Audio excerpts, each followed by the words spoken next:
குறிப்பா இந்த வழக்குல வந்து அரசு தரப்புக்கு ஆஜரான வில்சன் எம்பி அவர்கள் என்ன சொல்லியிருக்காரு அப்படின்னு பாத்தீங்கன்னு வச்சுக்கோங்க. இந்த இடைக்கால உத்தரவே ரத்தாக வாய்ப்பு இருக்குன்னு சொல்றாரு.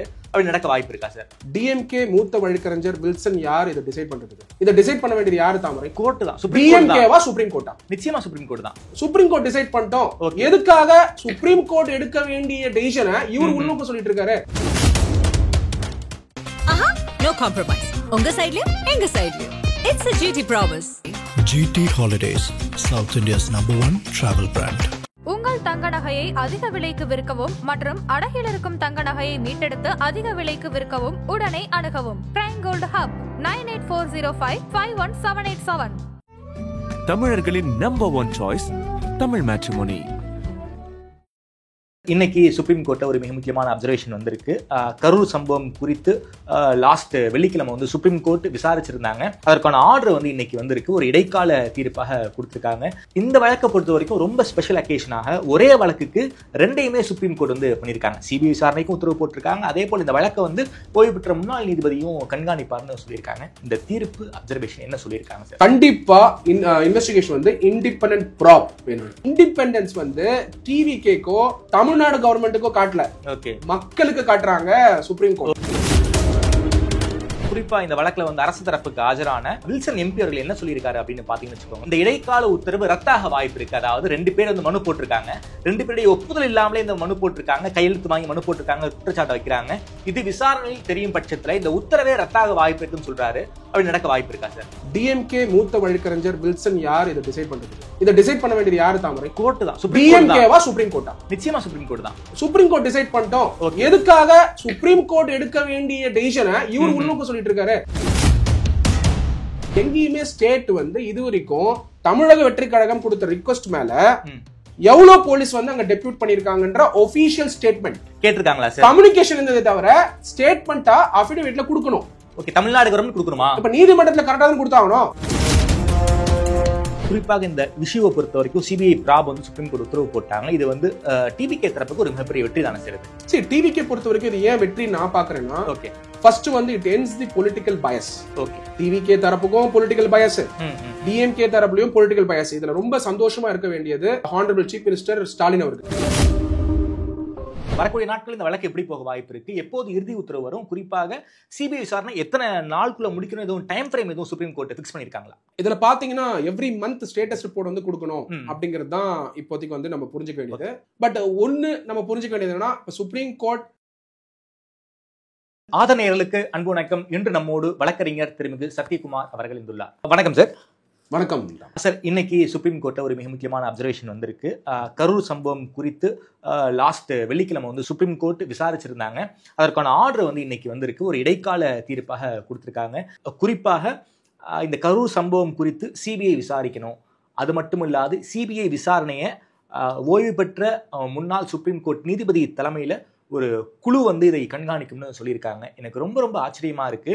ஒன்று சிபிஐ விசாரணைக்கு உத்தரவு போடுவாங்க, இல்லை என்றால் எஸ்ஐடி போட்டு விசாரணை பண்ணுவாங்க. இந்த வழக்கை பொறுத்த வரைக்கும் ரொம்ப ஸ்பெஷல் அக்கேஷனாக ஒரே வழக்குக்கு ரெண்டையுமே சுப்ரீம் கோர்ட் வந்து பண்ணியிருக்காங்க. சிபிஐ விசாரணைக்கும் உத்தரவு போட்டிருக்காங்க. அதே போல் இந்த வழக்கை வந்து ஓய்வு பெற்ற முன்னாள் நீதிபதியும் கண்காணிப்பார்னு சொல்லியிருக்காங்க. இந்த தீர்ப்பு அப்சர்வேஷன் என்ன சொல்லியிருக்காங்க சார்? டெஃபினட்டா தாமரை நீங்க எடுத்து பார்த்தீங்கன்னா, தொடர்ச்சியா எல்லா இன்டர்வியூ நான் சொல்லிட்டு இருந்தேன் தாமரை, நீங்களே பார்த்துருப்பீங்க. ஒரு இண்டிபெண்டன்ட் ப்ராப் வேணும்ன்றதுதான்.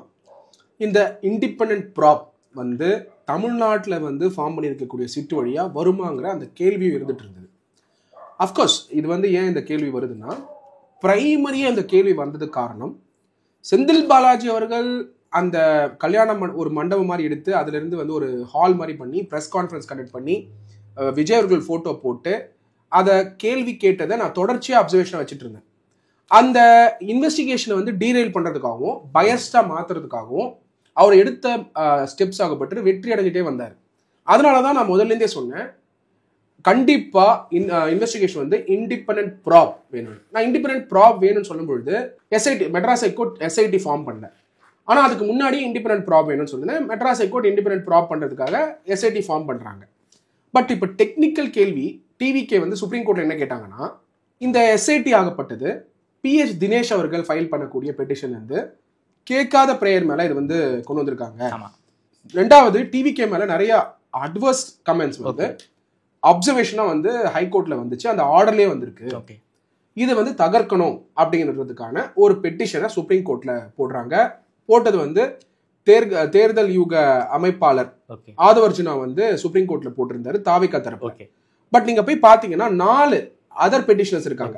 செல்வராஜ், பன்னீர்செல்வம், அப்புறம் இன்னொரு ஒரு 2 பேர் இருக்காங்க. இவங்க எல்லாருமே பாத்தீங்கன்னா 5 பெட்டிஷன்ஸ் ஃபைல் பண்ணியிருந்தாங்க மொத்தமா. அதுல 1 வந்து தாவேக்காது, PS தினேஷ் மேல போன அப்பீல். ஏன்னா அவங்க பார்ட்டியே கிடையாது, அவங்க பாதிக்கப்பட்டதுனால தாவேக்கா போறாங்க சுப்ரீம் கோர்ட்டுக்கு. மத்த 4 பேருமே இண்டிவிஜுவல் பெட்டிஷனர்ஸ். ஒரு சில பேர் பாத்தீங்கன்னா மதுரை மெட்ராஸ் ஹைகோர்ட் மதுரை பெஞ்ச்ல சிபிஐ என்கொயரி வேணும்னு போட்டு அதுல வந்து டிஸ்மிஸ் ஆனது. அப்புறம் வந்து பாதிக்கப்பட்ட ஒரு விக்டிமோட ஃபாதர் இவங்க எல்லாம் ஃபைல் பண்றாங்க. அப்புறம் செல்வராஜன் ஒருத்தர் வேற ஃபைல் பண்ணியிருக்காரு. மொத்தமா 5 பெட்டிஷன் பண்ணிருக்காங்க. இந்த ஹோலிஸ்டிக்கா இந்த சப்மிஷன் எடுத்துட்டு சுப்ரீம் கோர்ட் வந்து எஸ்ஐடி ஃபார்ம் பண்ணோம். அதுக்கு வந்து ஒரு குழு அமைப்போம், கமிட்டி அமைப்போம். அந்த கமிட்டி ஆகப்பட்டது ரிட்டையர்ட் ஜஸ்டிஸ் அஜய் ரஸ்தகி அவர் கீழே இருக்கும். அவங்க கீழே ஐஜி, அதாவது ஐஜி லெவல் ஆஃபீஸர்ஸ் வந்து 2 பேர் அப்பாயிண்ட் ஆவாங்க. அவங்க வந்து நான் நேட்டிவ் ஆஃப் தமிழ்நாடுவா இருக்கணும். தமிழ்நாடு கேடர்ல இருக்கலாம், மேபி, பட் நான் நேட்டிவ் ஆஃப் தமிழ்நாடு. குஜராத்ல இருந்து வந்து தமிழ்நாடு கேடர்ல இருப்பாங்க, இல்ல கர்நாடகால இருந்து தமிழ்நாடு கேடர்ல இருப்பாங்க. அவங்கள அப்பாயிண்ட் பண்ணிக்கலாம். தமிழ்நாட்டை சேர்ந்தவர்கள் இந்த வழக்கை விசாரிக்க கூடாது. ஃபார் எக்ஸாம்பிள் அஸ்ரா கார்க்கு, அதே போல வந்து சின்ஹா, இந்த மாதிரியான ஆபீசர்ஸ் வந்து விசாரிக்கலாங்க ஒரு உத்தரவு போட்டிருக்காங்க. அதே மாதிரி விசாரிக்கலாம். அப்ப என்ன பண்ணலாம்னா சிட்டிங்க ஃபார்ம் பண்ணி அப்பாயிண்ட் பண்ணிக்கிறதே அவங்க அடாப்ட் பண்ணிக்கலாம். இல்லையாட்டி இதை கலைச்சிட்டு அவங்க வந்து புதுசா அப்பாயிண்ட் பண்ணலாம். ஓகே. அடுத்த கேள்வி என்ன இருந்ததுன்னா, 1 மேன் கமிஷனுடைய விஷயம் என்னன்னு கேட்கும்போது அவங்க டிஎம்கே தரப்புல இருக்கக்கூடிய சீனியர் அட்வொகேட் வில்சன் அவர்கள் வெளியில வந்து சொல்றாரு 1 மேன் கமிஷன் இருக்கணும்னு. ஆனா நீங்க பாத்தீங்கன்னா ஆர்டர்ல வந்து 1 man commission has got suspended. அதனால இப்ப தமிழ்நாடு கவர்மெண்ட் வந்து அதை வித்ரா பண்ணிட்டாங்க. 1 மேன் கமிஷன் இருக்காது. சோ சிபிஐக்கு தான் எல்லா கேஸும் மாற்றி அமைக்கணும். அப்படின்னும் பொழுது இப்போ பெயில் போடணுமா வேணாமா புசியானந்த் அவர்களும் சிடி நிர்மல் அவர்களும், ஏன்னா எஃப்ஐஆர் வந்து தமிழ்நாடு கவர்மெண்ட் போட்ட கேஸ், அவங்க போலீஸ் ஆபீசர் போட்ட கேஸ் மேலதான் அவங்க பெயில் போட்டுட்டு இருக்காங்க. இப்ப சிபிஐ என்கொயரி போயிருக்கிறதுனால அவங்க பேர் இருக்குமா இருக்காதா, இது இன்வெஸ்டிகேஷன் எப்படி ப்ராக்ரஸ் ஆக போகுதுங்கிறத பார்த்துட்டு தான் மத்த லீகல் ஸ்ட்ராட்டஜிஸ டிவிகே எடுக்கணும்ங்கிறது நம்மளோட பாயிண்ட். குறிப்பாக இந்த வழக்குல வேற என்ன சில அப்சர்வேஷன் கொடுத்திருக்காங்க? குறிப்பாக உயர்நீதிமன்றம் உச்சநீதிமன்றத்துக்கு அறிக்கை எல்லாம் கொடுக்கணும்னு கேட்டிருக்காங்க. இது எதுல சார் இந்த அறிக்கையை கொடுக்கணும், என்ன மாதிரியான அப்சர்வேஷன்ஸ் ஹைகோர்ட் பத்தி கொடுத்திருக்காங்க? இல்ல ஜெனரலா வந்து high courts are independent. Okay, so இண்டிபெண்டன்ட்டா இருக்கும்போது இப்ப சுப்ரீம் கோர்ட் எடுத்து இந்த மேட்டர் விசாரிக்கும் போது ஒரு இன்ஸ்ட்ரக்ஷன் கொடுத்திருக்காங்க, ரிப்போர்ட் கொடுங்கன்னு சொல்லியிருக்காங்க. ஓகே, எப்படி வந்து WPCR எல்லாம் வந்துச்சு. ஓகே, WPCRL PS தினேஷோட பெட்டிஷன், அது மேல வந்து டிவிஷனல் பெஞ்ச் வந்து மதுரை கோர்ட்ல விசாரிச்சுட்டு இருக்கும்போது சிங்கிள் பெஞ்ச் எப்படி இந்த ஆர்டரை பாஸ் பண்ணாங்க அப்படின்னும் பொழுது டிவிஷனல் பெஞ்ச்ல இருந்தா சிங்கிள் பெஞ்ச் ஆர்டரே போடக்கூடாது. ஓகே, அது மேற்கோட் காட்டி அதுவும் பப்ளிக் மேட்டர், பிரைவேட் மேட்டர்னா கூட டிவிஷனல் பெஞ்ச்ல இருக்கு, எங்க சிங்கிள் பெஞ்ச்ல தெரியாம போயிருக்கலாம், அவர் அஃபிடேவிட்ல சொல்லாம போயிருக்கலாம். ஓகே, ஆனா PS தினேஷ் அவர்களோ கேட்டது ரிட் ஆஃப் மேண்டமஸ், ரெப்ரசன்டேஷனை கன்சிடர் பண்ணுங்க, SOPக்குன்னு. ஜூரிஸ்டிக்ஷனோ கரூர் போலீஸ் ஸ்டேஷன் வேற ரெஸ்பாண்டடா இருக்கு. அப்படி இருக்கும்போது இது வந்து மெட்ராஸ் ஹைகோர்ட் சென்னை, அதாவது பிரின்சிபல் பெஞ்சுக்கு எப்படி வந்தது, அப்ப இருந்தாலும் அது ஏன் WPCRL வந்ததுங்கிறதுக்கான ரிப்போர்ட் கொடுங்க அப்படிங்கறத சொல்லிருக்காங்க. அது வந்து ஏன் கிரிமினல் ரிட்டா போட்டீங்கங்கறத கேள்வி கேட்டிருக்காங்களா சார்? கண்டிப்பா கேக்குற பவர்ஸ் உண்டு. சுப்ரீம் கோர்ட் வந்து கேட்டிருக்காங்க. மெட்ராஸ் ஹைகோர்ட் அவங்க ரிப்போர்ட் அனுப்புவாங்க. அனுப்பிச்சதுக்கு அப்புறம் supreme court May consider what is the submission. Okay sir, இந்த வழக்கை பொறுத்த வரைக்கும் சிபிஐ விசாரணைக்கு உத்தரவிட்டிருக்காங்க. அது மட்டும் இல்லாம ஏன் சார் சிபிஐ விசாரணையை கண்காணிக்கணும், மாசம் ஏன் அறிக்கை கேட்டிருக்காங்க? வெரி வெரி இம்பார்ட்டன்ட் தாமரை. நீங்க தொடர்ச்சியா நம்ம சட்ட விஷயங்கள் நம்ம நிறைய விஷயங்கள் பேசிட்டு இருக்கோம். Almost 3 years. மக்கள் எல்லாருக்கும் தெரியும். நம்ம பேசும்பொழுதே நிறைய விஷயங்கள் நம்ம பேசுவோம். அதுல முக்கியமா fundamental rights of the citizen. இன்னைக்கு சுப்ரீம் கோர்ட் வந்து இந்த ஆர்டர் ப்ரொனவுன்ஸ் பண்ணும்போது I quote the exact words of the supreme court. Okay, the issues have a bearing on the fundamental rights of the citizens and the incident which has shaken the national conscience deserves a fair and impartial investigation. As such, as an interim measure, direction deserves to be issued to hand over the investigation to the CBI with a view to fair investigation of the issue. There cannot be any doubt that fair investigation is deserved by the citizens. Pronounced the bench comprising Lordship Justice J.K. Maheshwari, Lordship Justice N.V. Anjaria. இதுல ஏன் சொல்றாங்கன்னா அதுல முக்கியமா முதல் line ரொம்ப important. The issues have a bearing on the fundamental rights of the citizen. Okay, fundamental rights of the சிட்டிசனுக்கு bearing இருக்கு. அந்த பேரிங் இருக்கிறதுனால தான் நாங்க இண்டிபெண்டன்ட் ப்ராப் வந்து கொண்டு வருவோம், இம்பார்ஷியலா இருக்கணும்னு. அப்போ நீங்க ஸ்டேட் கவர்மெண்ட் கிட்ட இருந்து சிபிஐக்கு மாத்தி அமைச்சா சென்ட்ரல் கவர்மெண்ட் கீழே வந்துடும். ஆமா, சென்ட்ரல் கவர்மெண்ட் ஏஜென்சியா இருந்தாலும் அதை ஓவர்சீ பண்றதுக்கு சுப்ரீம் கோர்ட்ல ஒரு கமிட்டி அமைக்கிறாங்க. ஓகே, அந்த கமிட்டி ஆகப்பட்டது retired lordship justice Ajay Rastogi அவர்கள் கீழே. அவர் அப்பாயிண்ட் பண்ணக்கூடியவங்க 2 IPS அவங்க வந்து சிபிஐ கண்காணிக்க போறாங்க. ஓகே, அப்போ ஒரு பிளெண்ட் ஆஃப் எக்ஸிகியூட்டிவ் ரிட்டையர்டு ஜுடிஷியரில இருந்து ஒருத்தர் அப்பாயிண்ட் ஆறாரு. அதனால இண்டிபெண்டன்ஸ் வந்து டிவிகேக்கோ தமிழ்நாடு கவர்மெண்ட்டுக்கோ காட்டல, மக்களுக்கு காட்டுறாங்க சுப்ரீம் கோர்ட். சோ சிட்டிசனை நோக்கி தான் இந்த ஜட்மெண்டே தவிர நோக்கியோ தமிழ்நாடு கவர்மெண்ட் நோக்கியோ கிடையாது. சார் இந்த ஆர்டர் வந்து ரேர் ஆர்டர்னு சொல்லலாமா? ஏன்னா சிபிஐக்கும் உத்தரவு போட்டிருக்காங்க, அதே போல சிபிஐ கண்காணிக்க ஒரு உச்சநீதிமன்ற தலைமை நீதிபதி, ஓய்வு பெற்ற நீதிபதியும் விசாரிக்கிறாங்க அப்படின்னா இதுதான் முதல் முறை நான் நினைக்கிறேன் சார். இந்த மாதிரி நிறைய கண்டிப்பா உங்களுக்கு வந்து தமிழ்நாடு பொறுத்த வரைக்கும் நீங்க அப்சர்வ் பண்ணும்போது இது ஒரு முதல் முறையா உங்களுக்கு தெரியுது. ஓகே, பட் தொடர்ச்சியாக நிறைய கேசஸ்க்கு அவுட் சைட் தமிழ்நாடு நிறைய கேசஸ்க்கு வந்து இன்வெஸ்டிகேஷன்ஸ் வந்து supreme court monitored committee base பண்ணி அப்பாயிண்ட் பண்ணுவாங்க. ஃபார் எக்ஸாம்பிள் திருப்பதி லட்டு மேட்டருக்கு சுப்ரீம் கோர்ட் வந்து ஃபார்ம் பண்ணி அவங்க வந்து சிட் ஃபார்ம் பண்ண சொன்னாங்க, ஆனா கமிட்டி ஃபார்ம் பண்ணல. Okay sir. இல்ல சார், அங்க வந்து எஸ்ஐடி ஃபார்ம் பண்ணாங்க, இங்க வந்து சிபிஐயும் விசாரிப்பாங்க, சிபிஐ விசாரணையை சுப்ரீம் கோர்ட்டே கண்காணிப்பாங்கன்றது ரொம்ப ஸ்பெஷலான இண்டிபெண்டன்ஸ் இருக்கணும்ன்றதுக்கான, ஏன்னா ஒரு டிரான்ஸ்பரன்சி இருக்கணும்னு நினைக்கிறாங்க. ஜுடிஷியரி கண்காணிச்சா independence of the judiciary, bench plus committee plus retired judge appoint ஆகுறாரு. அதுக்கப்புறம் 2 போலீஸ் ஆபீசர் அவங்க நாமினேட் பண்றாங்க கமிட்டில. அது இல்லாம மாசம் என்ன நடக்குதுங்கறத சுப்ரீம் கோர்ட்டுக்கு ஸ்டேட்டஸ் கொடுக்கணும். அப்போ இண்டிபெண்டன்ஸை என்ஷூர் பண்றதுக்கு தான் சுப்ரீம் கோர்ட் இந்த ஆர்டர் பாஸ் பண்ணிருக்காங்க. Okay sir. குறிப்பாக நேர்மையான விசாரணைக்காக தான் இந்த உத்தரவை போட்டிருக்கோன்னு சுப்ரீம் கோர்ட் சொல்றாங்க. குறிப்பாக எஸ்ஐடி விசாரணைக்கு தனி நீதிபதி கொடுத்த உத்தரவில் பல கேள்விகள் எழுவதால் நேர்மையான விசாரணைக்கு நாங்கள் உத்தரவிட்டிருக்கிறோம். குறிப்பாக ஹைகோர்ட் வந்து எஸ்ஐடி ஃபார்ம் பண்ணதை வந்து ரொம்ப தவறான ரெஃபரன்ஸ்னு ஹைகோர்ட் சுப்ரீம் கோர்ட் நினைக்கிறாங்க போல இருக்கே sir. Madras high court had all the powers to form a sit. Okay, question என்னன்னா அந்த மாதிரி ஒரு பிரேயர் வச்சு சிட் ஃபார்ம் பண்ணாங்களா? ஓகே, எஸ்ஐடி ஃபார்ம் பண்ணனும் பிரேயரோட யாரும் போகல. இப்போ ரிட் ஆஃப் மேண்டமஸ் போட்டு கன்சிடர் தி ரெப்ரசன்டேஷன் தான் அந்த டெக்னிக்கலா பிஎஸ் தினேஷ் அவர்கள் போட்டதா இந்த பெட்டிஷன் நமக்கு தெரியுது. ஓகே, அப்போ சிட் ஃபார்ம் பண்ணது பிரேயருக்கு தாண்டி கொடுக்க முடியுமானா கொடுக்கவும் முடியும். ஓகே, கொடுக்க முடியாதுன்னு கிடையாது. ஓகே, ஆனா டிவிஷனல் பெஞ்ச் அங்க சஸ்டெயின் ஆயிட்டு இருக்கும்போது இங்க சிங்கிள் பெஞ்ச் எப்படி பாஸ் பண்ணீங்கன்ற கேள்வியை சுப்ரீம் கோர்ட் ரைட் பண்ணிருக்காங்க. ஓகே, அதுக்கு ரிப்போர்ட்டை மெட்ராஸ் கோர்ட்ல கேட்டிருக்காங்க. So we will wait and watch என்ன ரிப்போர்ட் மெட்ராஸ் கோர்ட் வந்து கொடுக்க போறாங்க, அதை பார்த்துட்டு தான் நம்மளால சொல்ல முடியும். சார் குறிப்பா இந்த வழக்குல வந்து அரசு தரப்புக்கு ஆஜரான வில்சன் எம்பி அவர்கள் என்ன சொல்லியிருக்காரு அப்படின்னு பாத்தீங்கன்னு வச்சுக்கோங்களேன், இது வந்து இடைக்கால உத்தரவு தான், இது வந்து முழுமையான வெற்றியெல்லாம் கிடையாது அப்படிங்கிற ஒரு பார்வையில வச்சிருக்காரு. குறிப்பாக அந்த 2 பேர் வந்து அவங்களுடைய ஒப்புதல் இல்லாம இந்த வழக்குக்கு வந்து பெட்டிஷன் பண்ணியிருக்காங்க. ஸோ இது வந்து விசாரணையில் தெரிய வரும், இது வந்து இறுதி உத்தரவு கிடையாது அப்படிங்கிற ஒரு துணியில வந்து வில்சன் பேசியிருக்காரு. இதை பத்தி உங்க பார்வை சார்? நீங்க சொல்றது டிஎம்கே வில்சன் தானே? நீங்க எம்பி வில்சன் சொல்றீங்க, டிஎம்கே வில்சன் சொல்றேன். காரணம் என்னன்னா ஆஃபன் கோர்ட்ல வந்து மத்தவங்கள பொலிட்டிக்கல் பார்ட்டில அப்பியர் ஆவறான்னு சொல்லுவாரு. ஓகே, அதனால இந்த கிளாரிட்டி கொடுக்குறேன். டிஎம்கே கட்சியை சார்ந்து இருக்கக்கூடிய சீனியர் அட்வொகேட் வில்சன் அவர்கள் என்ன பிரஸ் கான்ஃபரன்ஸ் கொடுத்தாரு நீங்க சொல்றீங்க? அவர் என்ன சொல்லியிருக்காரு, இந்த 2 பெட்டிஷனர் பத்தி பேசியிருக்காரு பிரஸ் கான்ஃபரன்ஸ்ல. 3வது வந்து வில்சன் அவர்கள் என்ன சொல்லியிருக்காருன்னா ஒன் மேன் கமிஷன் பத்தி பேசியிருந்தாங்க. First one man commission full judgment பாத்தீங்கன்னா one man commission is suspended.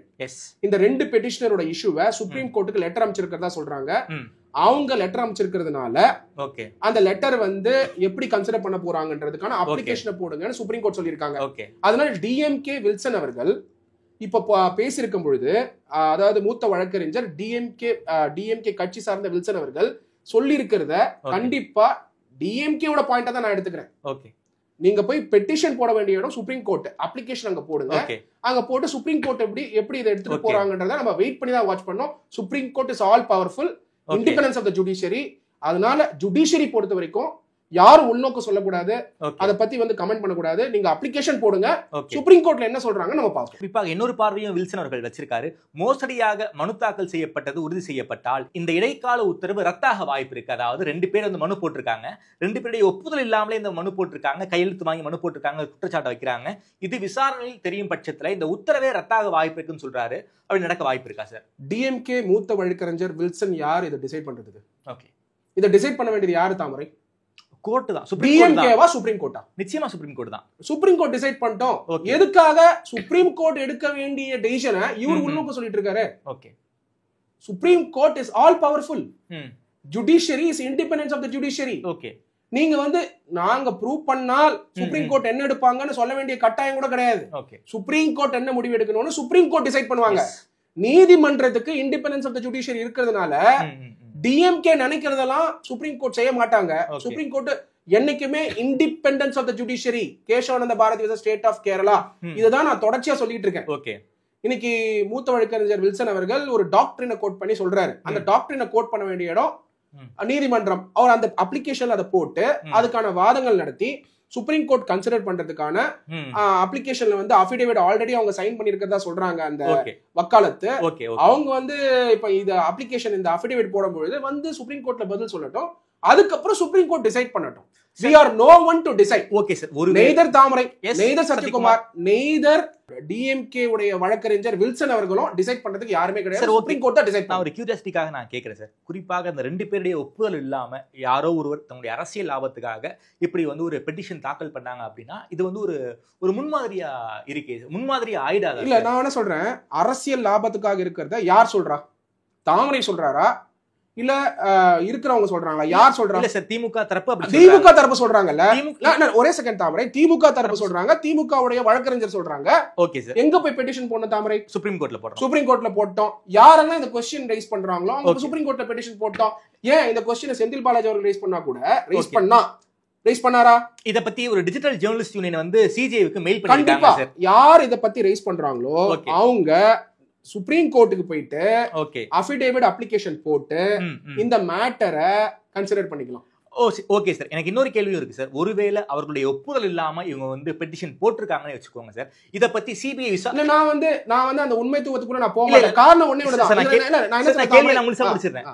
பாதிக்கப்பட்டவருடைய ஒப்புதல் இல்லாம பெட்டிஷனை வந்து போட்டாங்கன்னே வச்சுப்போம், இத பத்தி சிபிஐ விசாரிக்கணும் அப்படிங்கிற ஒரு அப்சர்வேஷன் வந்து இந்த ஜட்ஜ்மெண்ட்ல இருக்கா சார்? வெரி சிம்பிள் தாமரை. அவங்க கையெழுத்த போட்டு இன்னைக்கு கன்சல்ட் இல்லைன்னு சொன்னா அதுக்கான முடிவுகள் எடுக்க வேண்டிய இடத்துல இருக்கிறது. நீங்க எப்படி கேள்வி கேட்டாலும் நான் ஒண்ணுதான் சொல்லுவேன், நீதிமன்றத்தை நாம் மதிக்கக்கூடிய ஆளு.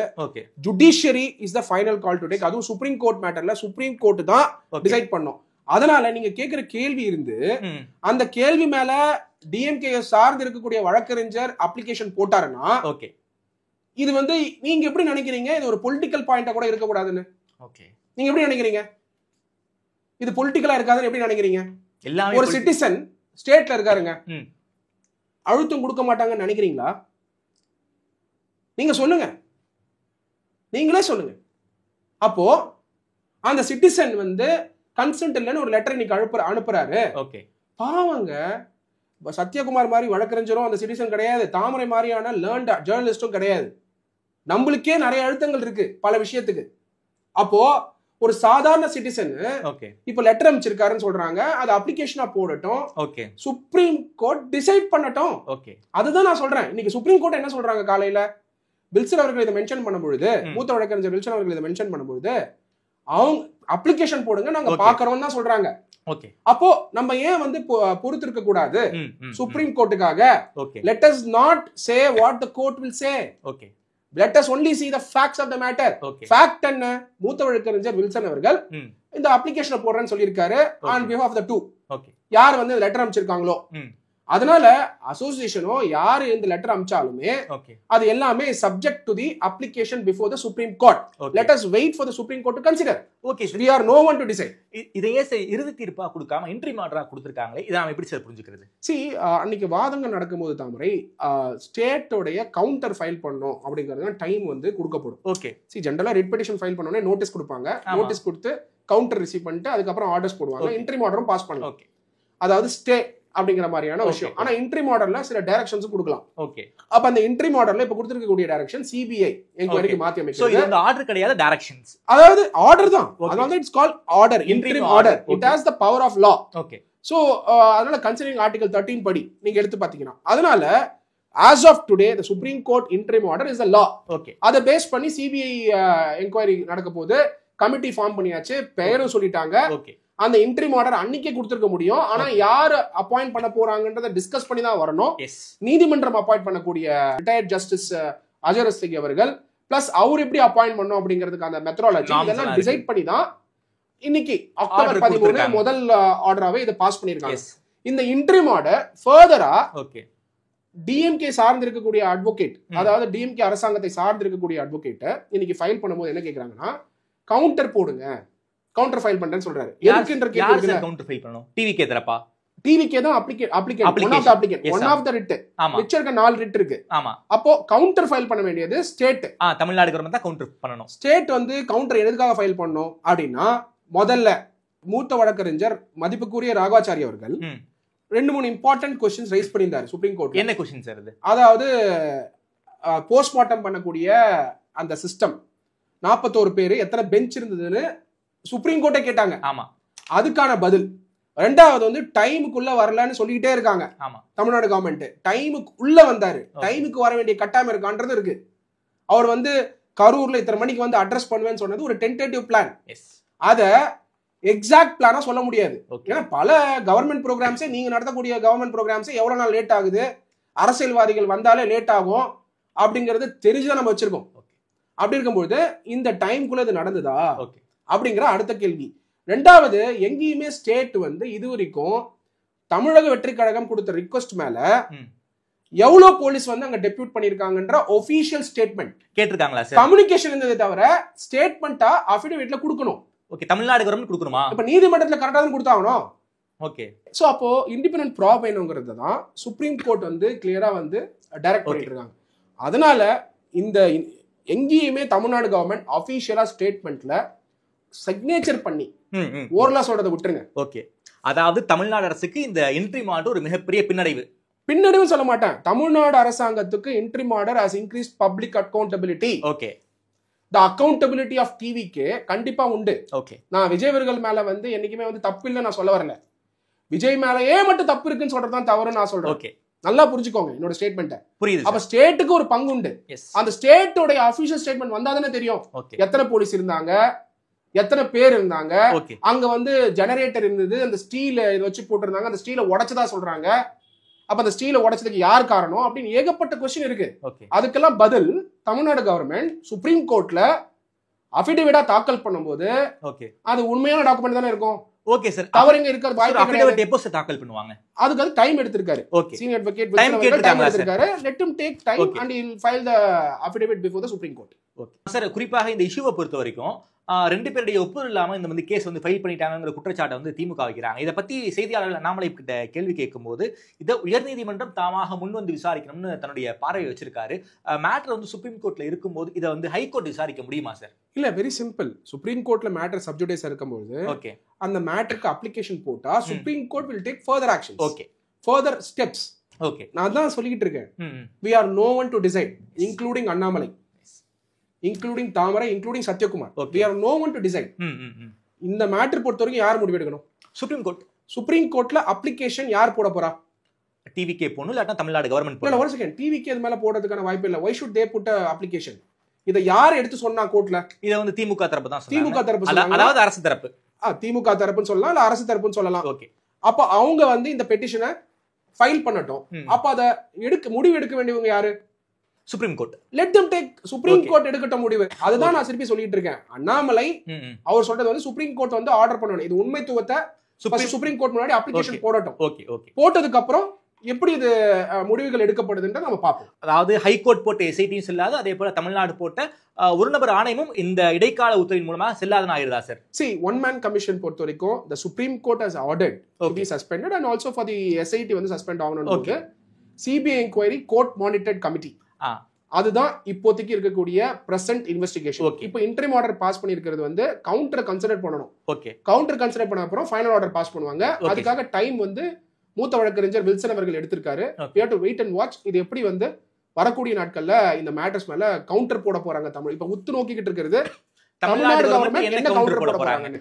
சார், குறிப்பாக இந்த விஷயத்தை பொறுத்த வரைக்கும் சிபிஐ பிராப் வந்து சுப்ரீம் கோர்ட் உத்தரவு போட்டாங்க. இது வந்து டிவிகே தரப்புக்கு ஒரு மிகப்பெரிய வெற்றி தானே சார்? சரி, டிவிகே பொறுத்த வரைக்கும் இது ஏன் வெற்றி நான் பாக்குறேன்னா, ஓகே, ஃபர்ஸ்ட் வந்து it ends the political bias. Okay, TVK தரப்புக்கும் பொலிட்டிக்கல் பயஸ், டிஎம்கே தரப்புலயும் பொலிட்டிக்கல் பயஸ். இதுல ரொம்ப சந்தோஷமா இருக்க வேண்டியது ஹானரபிள் சீஃப் மினிஸ்டர் ஸ்டாலின் அவர்கள். ஓகே, காரணம் என்னன்னா, அவர் முதல்லயே சொன்னாரு. என்ன சொன்னாரு? இது ஒரு கட்சியை நோக்கி பேசாதீங்க அப்படிங்கறத வந்து அபிஷியலா முதலமைச்சர் டேபிள்ல இருந்து அவர் சொல்லியிருக்காரு. ஓகே, அதனால முதலமைச்சர் ஸ்டாலின் அவர்களுக்கு டெஃபினட்டா இது ஒரு ரிலீஃப் தான். ஓகே, நான் என்னோட பார்வையில பார்க்கும்போது. ஓகே, ஏன்னா இது பொலிட்டிக்கல் இஷ்யூ ஆகும்போது இப்போ வந்து என்ன ப்ராப்ளம்னா, எங்கேயுமே வந்து ஸ்டாலின் அவர்கள் கட்சியை நோக்கி பேசாதீங்கன்னு சொல்லிட்டாங்க. ஆனா திராவிட முன்னேற்ற கழகத்தில் இருக்கக்கூடிய பல பேர், டிவிகேல இருக்க பல பேர் இது டிஎம்கேல இருக்க பல பேர் இது டிவிகே அப்படின்னு சொல்லும்போது, டிவிகே வெர்சஸ் டிஎம்கே போகும்போது பொலிட்டிக்கல் மைலேஜ் ஆகப்பட்டது டிவிக்கே சார்ந்து போயிட்டு இருந்தது. அதான் உண்மை. அப்போ இப்ப இண்டிபெண்டன்ட் ப்ராப் வந்ததுனால ஸ்ட்ரெயிட் ஃபார்வர்டா நீங்க சிபிஐ என்கொயரி நடக்கும் பொழுது யார் இதை பத்தி பேச வேண்டிய கட்டாயத்துல இல்ல அப்படிங்கிற முடிவுக்கு கொண்டு வரதுக்கான வாய்ப்புகளை வந்து இது உருவாக்கி இருக்கு. Okay. So political speculation, independent probe, இது எல்லாமே பொலிட்டிக்கல் ஸ்பெகுலேஷனுக்கு ஃபுல் ஸ்டாப். இண்டிபெண்டன்ட் ப்ராபுக்கு இது வந்து வழிவகுத்திருக்கு. அதனால சுப்ரீம் கோர்ட் அப்பாயிண்ட் பண்ணிருக்கக்கூடிய சிபிஐக்கு தமிழ்நாடு கவர்மெண்ட் எல்லா ஃபைல்ஸும் ஒப்படைக்க வேண்டிய கட்டாயத்தில் இருக்காங்க, நம்ம புரிஞ்சுக்கணும். ஓகே. வரக்கூடிய நாட்கள் இந்த வழக்கு எப்படி போக வாய்ப்பு இருக்கு? எப்போது இறுதி உத்தரவு வரும்? குறிப்பாக சிபிஐ விசாரணை எத்தனை நாளுக்குள்ள முடிக்கணும்? எதுவும் டைம் ஃப்ரேம் எதுவும் சுப்ரீம் கோர்ட் ஃபிக்ஸ் பண்ணிருக்காங்களா? இதுல பாத்தீங்கன்னா எவ்ரி மந்த் ஸ்டேட்டஸ் ரிப்போர்ட் வந்து கொடுக்கணும் அப்படிங்கிறது தான் இப்போதைக்கு வந்து நம்ம புரிஞ்சுக்க வேண்டியது. எனக்கு தெரிஞ்சு கவுண்டர் ஒன்ஸ் ஃபைல் பண்ணி திருப்பி ஆர்குமெண்ட்ஸ் நடக்கும். அந்த கவுண்டர் வந்து சர்வ் பண்ணுவாங்க.